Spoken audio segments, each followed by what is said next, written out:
Damai sejahtera saudara-saudari terkasih dalam Kristus. Angela Merici Biblical Center mempersembahkan studi Alkitab sebagai sabda kehidupan. Dalam presentasi ini, kita akan mendalami Kitab Kejadian bab 37 sampai dengan 50. Ada baiknya sebelum mendengarkan presentasi, bahan di atas dibaca lebih dahulu, lalu mengikuti presentasi dengan Alkitab terbuka. Mari kita awali kegiatan kita dengan doa pembuka. Dalam nama Bapa dan Putra dan Roh Kudus. Amin. Bapa di surga, kami bersyukur Engkau telah mengutus Putramu untuk menyampaikan firman kehidupan kepada kami. Roh Kudus, terangilah hati kami agar makin mampu memahami dan mengamalkan sabda kehidupan itu dalam hidup kami sehari-hari. Oleh Kristus Tuhan kami. Amin. Pengantar bab 37 sampai dengan 50, kecuali bab 38 dan 49 merupakan biografi Yusuf, semacam novel sejarah ditulis dalam gaya kebijaksanaan. Berbeda dengan cerita-cerita sebelumnya, dalam bagian ini tidak secara eksplisit dikisahkan campur tangan Allah dalam kejadian-kejadian dramatis kehidupan Yusuf. Semua seolah-olah tergantung dari keputusan dan tindakan manusia. Tetapi kejahatan saudara-saudara Yusuf dengan menjualnya ke Mesir menjadi alat di tangan Tuhan, sebab kedatangan saudara-saudara di Mesir merupakan langkah pertama pertumbuhan mereka menjadi satu bangsa. Tradisi Kristiani melihat Yusuf sebagai lambang Kristus yang dijual oleh kaumnya sendiri, tapi karena wafat dan kebangkitannya mampu membawa orang ke tanah air sejati yang dijanjikan. Bab 37, Yusuf dan saudara-saudaranya. Dari tradisi Yawes dan Elois. Ketika Yusuf berumur 17 tahun, ia biasa menggembalakan kambing domba bersama saudara-saudaranya. Yusuf menyampaikan kepada ayahnya kabar tentang kejahatan saudara-saudaranya. Israel, ayahnya, lebih mengasihi Yusuf karena anak itu lahir di masa tuanya. Suatu hari ia menyuruh membuat jubah yang maha indah baginya. Maka saudara-saudaranya benci kepadanya dan tak mau menyapanya dengan ramah. Suatu hari Yusuf mimpi dan ia menceritakannya kepada saudara-saudaranya. Aku mimpi kita berada di ladang, lalu berkas-berkas kamu sekalian sujud menyembah kepada berkasku. Saut mereka, apakah engkau ingin menjadi raja atas kami? Jadi makin bencilah mereka kepadanya. Lalu Yusuf bermimpi lagi dan menceritakannya pula kepada saudara-saudaranya. Tampak matahari, bulan, dan 11 bintang sujud menyembah kepadaku. Kata ayahnya, "Mimpi apa itu? Masakan aku dan ibumu dan saudara-saudaramu sujud kepadamu sampai ke tanah?" Maka iri hatilah saudara-saudaranya, tapi ayahnya menyimpan itu dalam hatinya. Keterangan mengapa Yusuf dibenci saudara-saudaranya. Pertama, mereka marah. Yusuf mengadukan kejahatan mereka kepada Yakub. Kedua, mereka iri hati. Yusuf lebih dikasihi ayah mereka dan diberi jubah yang maha indah. Ketiga, Yusuf menceritakan mimpi-mimpinya yang menandakan ia akan menjadi raja mereka. Yusuf dijual ke Mesir. Saudara-saudara Yusuf menggembalakan kambing domba di dekat Sikhem. Israel menyuruh Yusuf anaknya pergi melihat keadaan mereka dan kambing dombanya. Yusuf pergi ke Sikhem, lalu menyusul mereka sampai ke Dotan.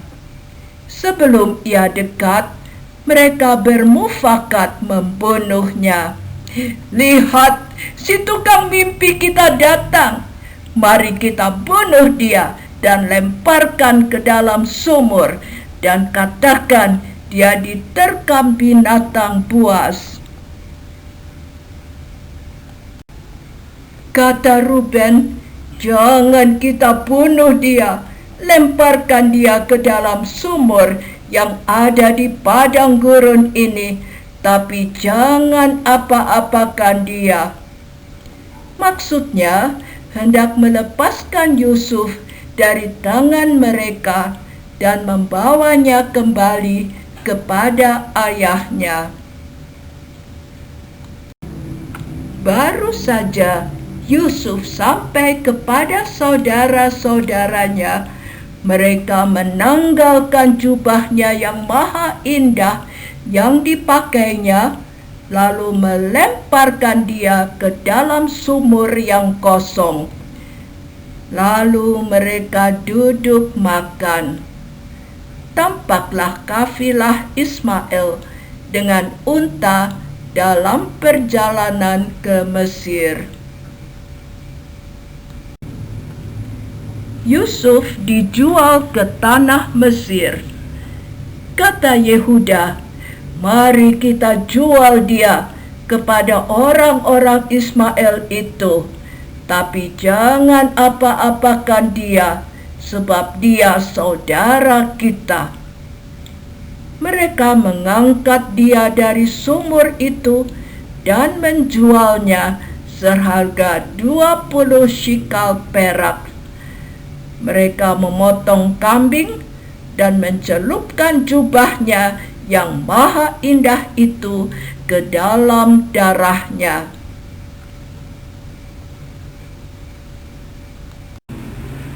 Jubah itu mereka antarkan kepada ayah mereka dengan pesan, "Ini kami dapati, silakan Bapa periksa apakah ini milik anak Bapa atau tidak." Yakub memeriksa jubah itu. Katanya, "Ini jubah anakku, binatang buas telah memakannya." Lalu Yakub mengoyakkan jubahnya, mengenakan kain kabung, dan tak mau dihibur. Yehuda dan Tamar. Bab 38 ini merupakan selingan dan tidak termasuk Kisah Yusuf. Yehuda kawin dengan Syu'a, perempuan Kanaan. Ia melahirkan 3 anak laki-laki, Onan, dan Shela. Yehuda mengambil istri untuk bernama Tamar. Itu jahat lalu mati. Onan, adiknya, harus memperistri Tamar untuk mendapat keturunan bagi Tapi ia tidak mau melakukan kewajibannya sebagai suami, maka ia juga mati. Tamar disuruh pulang ke ayahnya sampai Shela sudah besar. Tetapi Yehuda tidak mau memberikan Shela kepada Tamar. Sepeninggal Syu'a istrinya, Yehuda pergi ke Timnah. Mendengar itu, Tamar duduk di pinggir jalan, menyamar sebagai pelacur. Yehuda menghampiri dia. Untuk upahnya, seekor anak kambing, ia memberi tanggungan cap meterai, kalung, dan tongkatnya. Lalu Tamar mengenakan kembali pakaian kabungnya. Kemudian Yehuda mengirim anak kambing untuk menebus barang-barangnya dari pelacur itu. Tapi perempuan itu tidak bisa ditemukan. Sesudah 3 bulan, dikabarkan kepada Yehuda bahwa Tamar hamil. Yehuda menyuruh membakar perempuan itu karena dia telah berzinah. Tamar mengirim barang-barang tanggungannya kepada Yehuda. Dari laki-laki yang punya barang ini, aku mengandung. Yehuda menyadari kelalaiannya. Tamar melahirkan anak kembar, Peres dan Serah. Peres keluar lebih dahulu, jadi dialah yang sulung. Keterangan cerita ini menunjukkan bahwa Peres adalah anak sulung Yehuda. Ia menjadi moyang Daud. Dapat dibaca dalam Kitab Rut bab 2 ayat 18 sampai dengan 22. Kelahiran anak kembar menguntungkan bagi Peres. Tuhan memakai orang-orang berdosa untuk mewujudkan rencana keselamatannya. Yehuda dan Tamar adalah nenek moyang Kristus. Kewajiban perkawinan ipar dapat dibaca dalam Ulangan bab 25 ayat 5 sampai dengan 10. Bab 39, Yusuf di rumah Potifar, dari tradisi Yabes. Yusuf dibawa ke Mesir. Potifar, pengawal istana Firaun, membeli dia dari tangan orang Ismail. Tuhan menyertai Yusuf dan selalu membuat berhasil pekerjaannya. Maka ia dikasihi tuannya dan diberi kuasa dalam rumahnya dan segala miliknya. Tuhan memberkati rumah itu karena Yusuf. Yusuf itu manis sikapnya dan elok parasnya. Selang beberapa waktu, istri tuannya memandang Yusuf dengan berahi. Lalu katanya, "Marilah tidur dengan aku." Walaupun dari hari ke hari Perempuan itu membujuk Yusuf. Ia tidak mendengarkan dia untuk tidur di sisinya. Kata Yusuf, segala sesuatu di rumah ini telah diserahkan kepada kuasaku, kecuali engkau, karena engkau istrinya. Pada suatu hari, Yusuf masuk ke rumah untuk melakukan pekerjaannya. Tak ada orang lain di rumah itu.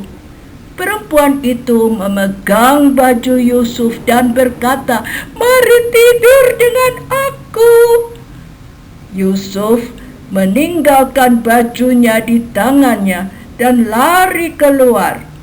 Perempuan itu memanggil seisi rumah dan berkata, "Orang Ibrani itu mendekati aku untuk tidur dengan aku."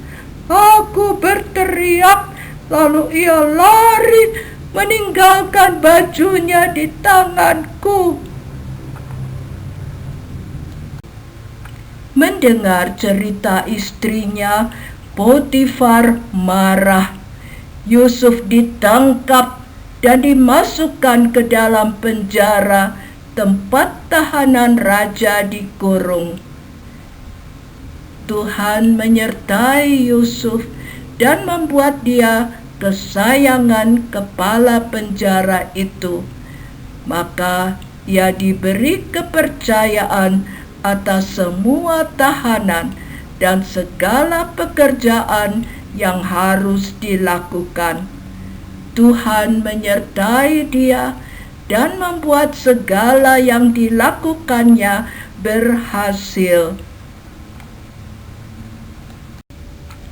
Mimpi juru minuman dan juru roti.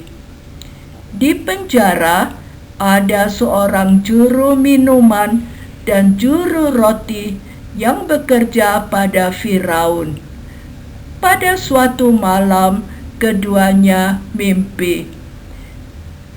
Beginilah mimpi juru minuman. Ada pohon anggur dengan 3 carang. Lalu ia bertunas dan tandannya penuh buah anggur. Kuperas ke dalam piala Firaun, lalu kusampaikan kepadanya. Kata Yusuf, dalam 3 hari ini Firaun akan mengembalikan engkau ke dalam jabatanmu. Ingat aku bila nasibmu sudah baik. Juru roti itu berkata, "Aku mimpi juga. Aku menjunjung 3 bakul berisi makanan. Dalam bakul atas ada berbagai makanan untuk Firaun. Tetapi burung-burung makan roti dari bakul yang ada di atas kepalaku."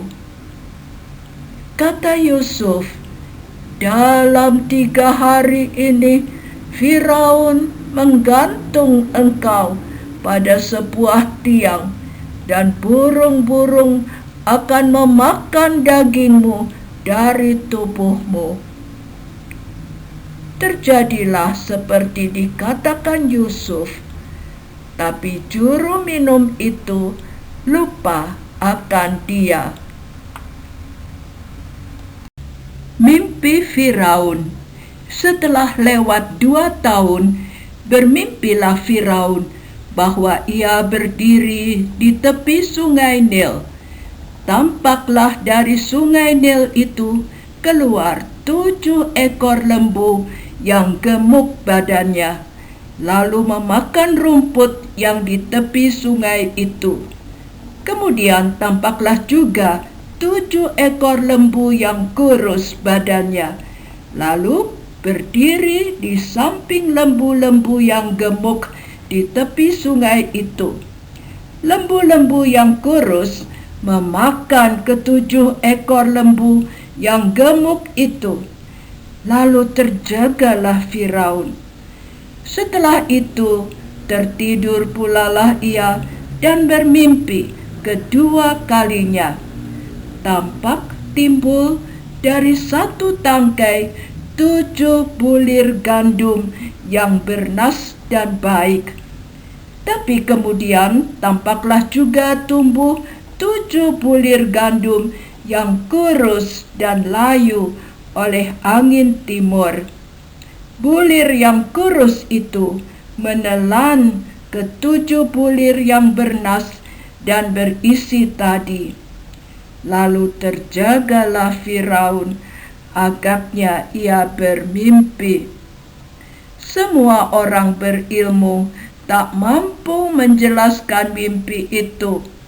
Akhirnya juru minuman ingat akan Yusuf dalam penjara dan menyebutnya pada Firaun.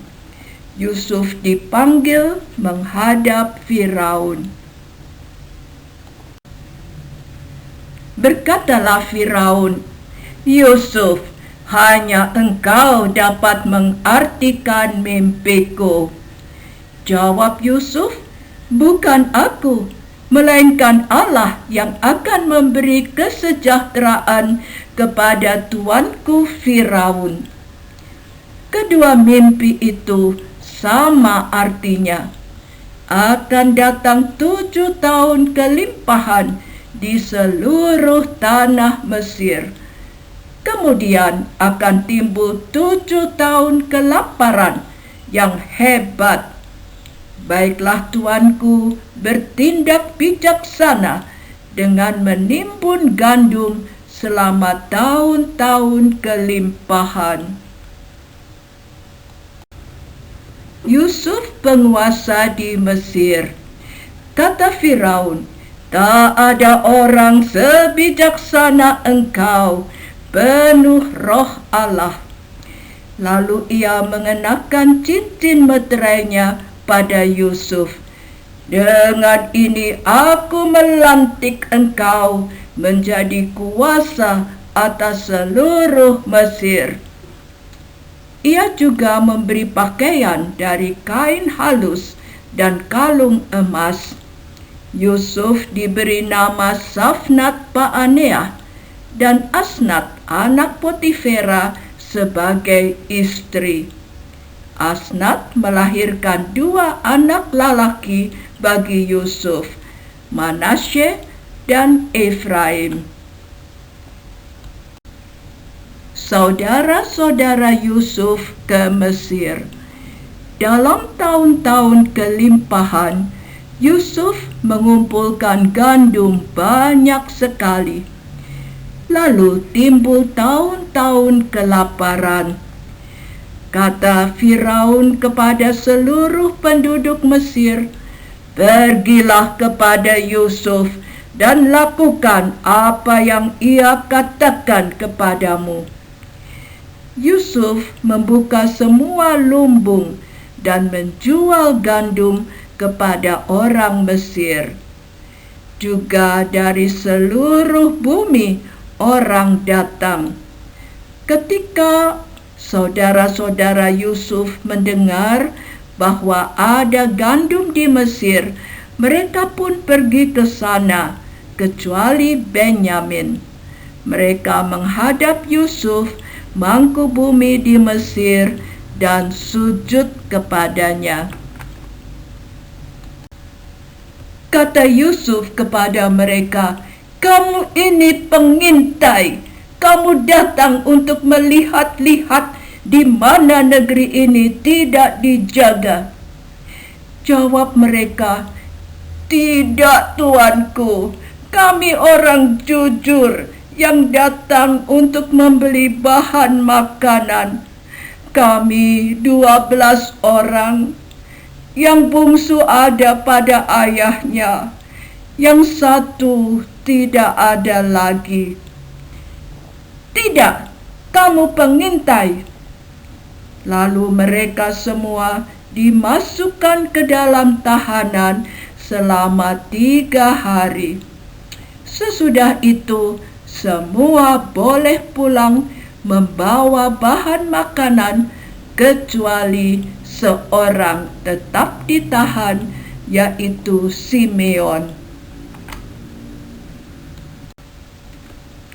Yusuf menyuruh mengisi karung-karung mereka sampai penuh dan uang mereka dikembalikan dalam karung masing-masing.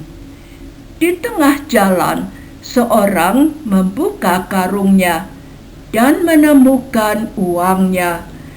Mereka dipenuhi rasa takut. Sampai di rumah, mereka menemukan uang masing-masing dan menjadi takut. Mereka ceritakan semua kepada ayah mereka. Kata Yakub, "Kamu membuat aku kehilangan anak-anakku, Yusuf dan Simeon. Sekarang Benyamin mau kamu bawa juga." Kelaparan hebat di negeri itu, dan makanan dari Mesir sudah habis. Yakub menyuruh mereka kembali ke Mesir, tapi itu tak mungkin kalau mereka tidak membawa Benyamin. Yehuda mau menjamin hidupnya.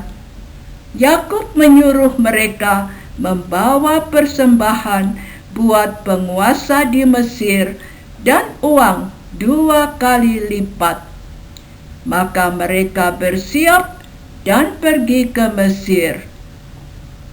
Melihat mereka dari jauh, Yusuf menyuruh menyiapkan perjamuan bagi mereka. Seorang membawa mereka ke rumah Yusuf. Mereka memberi persembahan kepada Yusuf dan sujud sampai ke tanah. Yusuf bertanya, "Apakah ayahmu masih hidup? Selamatkah dia?" Jawab mereka, "Ayah kami masih hidup." Mereka sujud lagi. Yusuf melihat Benyamin. "Inikah adikmu yang bungsu? Kiranya Allah memberikan kasih karunia kepadamu, anakku." Lalu Yusuf keluar dan menangis. Kemudian ia membasuh mukanya. Lalu Yusuf menyuruh menghidangkan makanan. Mereka ditempatkan berurutan, mulai dari yang sulung sampai ke yang bungsu. Mereka saling berpandangan dengan heran. Yusuf duduk di meja tersendiri, sebab orang Mesir tidak boleh makan bersama orang Ibrani. Benyamin diberi jatah makanan 5 kali lebih banyak dari yang lain. Piala Yusuf hilang dan didapati. Yusuf menyuruh karung mereka diisi dengan gandum, dengan uang pembayaran mereka, dan piala Yusuf ke dalam karung si bungsu. Esoknya mereka berangkat. Baru saja keluar kota, mereka disusul oleh orang suruhan mencari piala Yusuf. Ia menggeledah semua karung dan menemukannya di karung Benyamin. Ia dibawa untuk dijadikan budak. Semua saudaranya ikut. Yehuda membela Benyamin. Mereka menghadap Yusuf dan sujud. "Kami semua datang menjadi hamba-Mu." Kata Yusuf, "Tidak, Hanya pada siapa piala itu kedapatan, dia akan menjadi budakku. Kata Yehuda, ayah kami sangat sayang pada anak ini, sebab kakaknya seibu telah mati. Ayah kami tidak bisa hidup tanpa anak ini. Kalau ia tidak pulang, pastilah ayah kami mati. Yusuf memperkenalkan dirinya. Kata Yehuda lagi, biarlah aku tinggal menjadi budak tuan, pengganti anak ini. Saat itu Yusuf tidak tahan lagi. Ia menyuruh semua orang keluar, kecuali saudara-saudaranya. Aku Yusuf, masih hidupkah Bapa? Aku Yusuf, saudaramu yang kamu jual ke Mesir. Jangan takut atau menyesali diri. Allah menyuruhku mendahului kamu untuk memelihara hidupmu dan menjamin keturunanmu. Anak-anak Yakub pulang dan berkata kepada ayah mereka, Yusuf masih hidup. Ia menjadi kuasa atas seluruh tanah Mesir. Tapi hati Yakub tetap dingin. Ia tidak percaya kepada mereka. Lalu mereka menunjukkan kereta yang dikirim Yusuf untuk menjemputnya. Cukup, anakku Yusuf masih hidup. Aku mau pergi melihatnya sebelum aku mati. Yakub pindah ke Mesir. Yakub berangkat dengan segala miliknya, lalu tiba di Beersheba.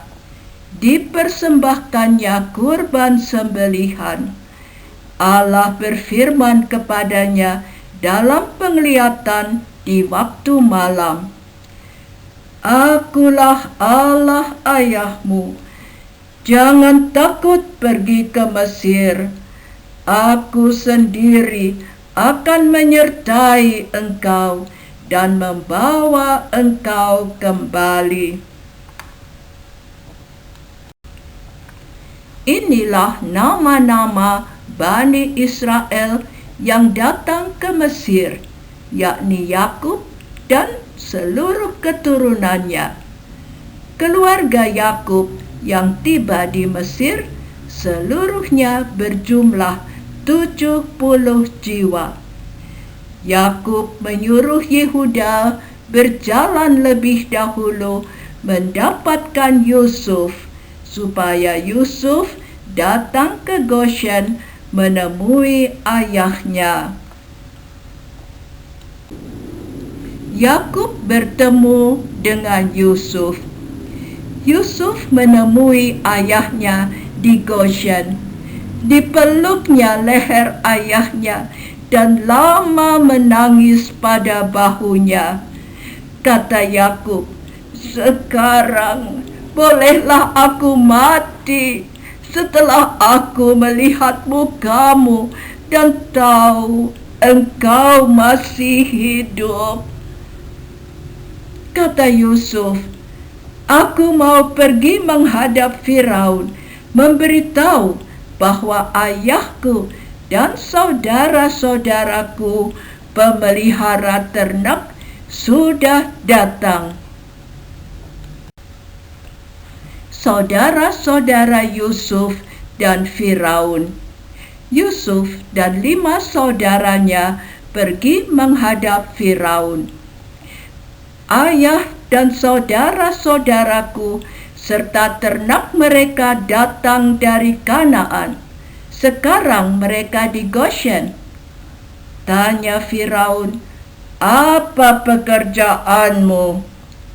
Kami gembala domba. Izinkan kami tinggal di sini, sebab di tempat kami tak ada lagi padang rumput.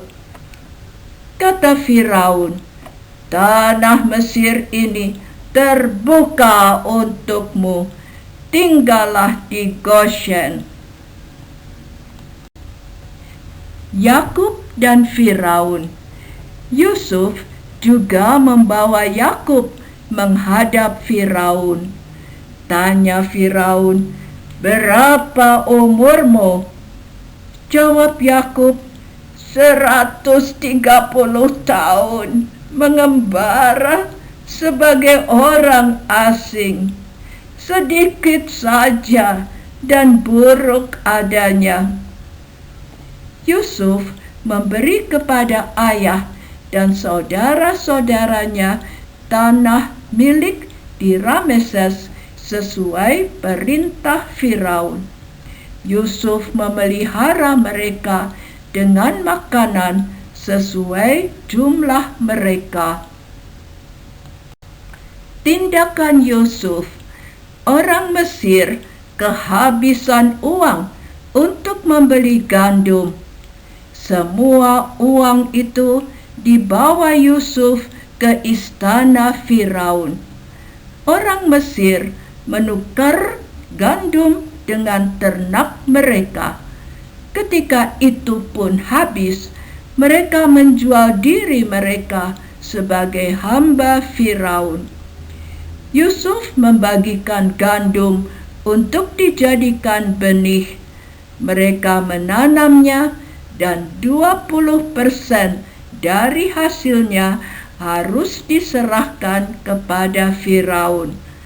Kata mereka kepada Yusuf, "Engkau telah memelihara hidup kami." Yakub pada akhir hidupnya. Yakub diam di tanah Mesir, di Goshen, dan mereka menjadi penduduk di situ.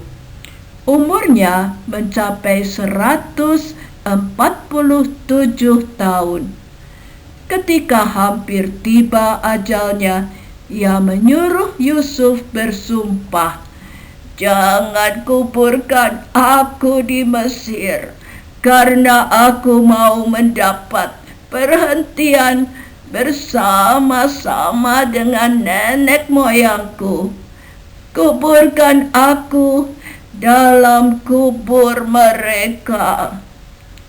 Jawab Yusuf, "Aku bersumpah." Yakub memberkati anak Yusuf. Mendengar bahwa Yakub sakit, Yusuf membawa kedua anaknya Efraim dan Manasye untuk diberkati. Yakub mengumpulkan segenap tenaganya dan duduk di tempat tidur. Kata Yakub kepada Yusuf, "Kedua anakmu yang lahir bagimu di Mesir, akulah yang punya, sama seperti Ruben dan Simon." Yakub meletakkan tangan kanannya atas Efraim yang bungsu dan tangan kirinya ke atas Manasye yang sulung.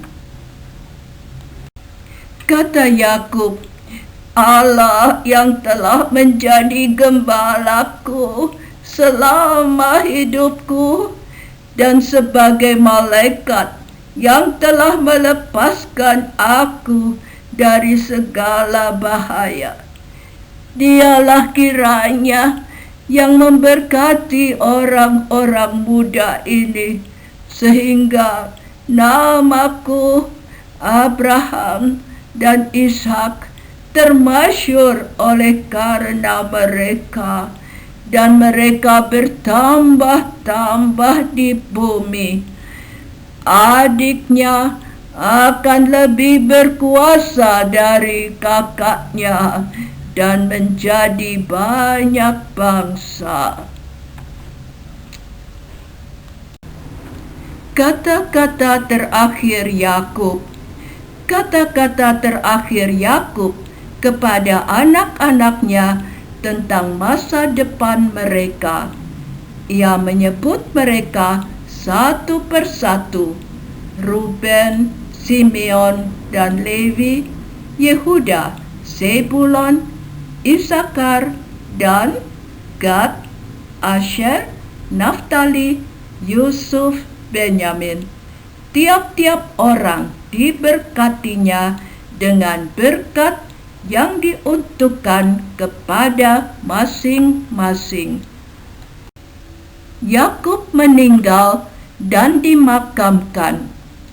Yakub berpesan kepada mereka, "Bila aku dikumpulkan kepada leluhurku, kuburkan aku di Gua Mahpela bersama Abraham dan Sarah, Ishak dan Ribka." Lalu ia meninggal. Yusuf memerintahkan para tabib untuk merempah-rempahi mayat Yakub. Orang Mesir menangisi dia selama 70 hari. Firaun mengizinkan Yusuf menguburkan ayahnya di Kanaan. Bersama dia pergi juga saudara-saudaranya seisi rumah Yusuf, pegawai-pegawai Firaun, tua-tua istana, menjadi iring-iringan yang sangat besar. Di seberang sungai Yordan, mereka mengadakan ratapan selama 7 hari. Lalu mereka menguburkan Yakub di Gua Mahpela yang dahulu dibeli Abraham. Sesudah itu, mereka semua pulang ke Mesir. Yusuf menghibur hati saudara-saudaranya. Sesudah Yakub mati, saudara-saudara Yusuf takut akan dendam Yusuf. Mereka sujud kepadanya, "Kami datang menjadi hamba-Mu. Ampunilah dosa-dosa kami. Kami telah berbuat jahat kepadamu." Kata Yusuf, "Jangan takut, aku bukan pengganti Allah. Kamu telah merancangkan yang jahat terhadap aku, tetapi Allah merancangnya untuk kebaikan. Aku akan menanggung makananmu." Yusuf meninggal. Yusuf hidup 110 tahun. Ia sempat melihat anak cucu Efraim sampai keturunan yang ketiga. "Tidak lama lagi aku akan mati. Tentu Allah akan memperhatikan kamu dan membawa kamu keluar dari negeri ini ke negeri yang telah dijanjikannya dengan sumpah kepada Abraham, Ishak, dan Yakub." Yusuf menyuruh anak-anak Israel bersumpah untuk membawa tulangnya dari Mesir. Kemudian matilah Yusuf berumur 110 tahun. Jenazahnya dirempah-rempahi dan ditaruh dalam peti mati di Mesir. Kita sudah sampai pada akhir presentasi Kitab Kejadian bab 37 sampai dengan 50. Ada baiknya Anda membaca kembali dan merenungkannya dengan pertanyaan refleksi, "Tuhan berbicara apa kepada saya lewat teks ini?" Tuhan ingin saya berbuat apa? Mari kita tutup kegiatan kita dengan doa penutup.